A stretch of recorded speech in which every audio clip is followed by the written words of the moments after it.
Assalamualaikum warahmatullahi wabarakatuh. Nama saya Rahmat Maulidi Hidayat. Saya dari kelas 6 reguler semester 2. Saya akan mereview pertemuan 9 mata kuliah hukum pidana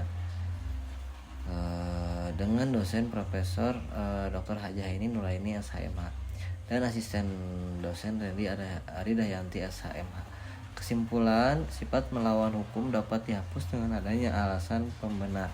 Menurut sifat melawan hukum formil, alasan pembenar hanya dapat diambil berdasarkan hukum tertulis. 3. Menurut melawan hukum material, alasan pembenar dapat diambil dari hukum tidak tertulis.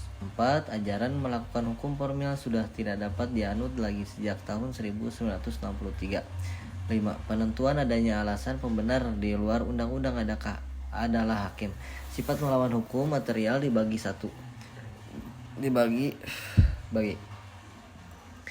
dalam fungsi negatif, 2 dalam fungsi positif, 3 sistem hukum pidana Indonesia menganut ajaran melawan hukum material dalam fungsi yang negatif, contohnya ares dokter hewan apabila dicantumkan dalam rumusan tindak pidana secara tegas, maka unsur melawan hukum dibuktikan. Apabila tidak dicantumkan secara tegas dalam rumusan undang-undang, maka ada 2 pendapat, yaitu dalam fungsi positif, B dalam fungsi negatif.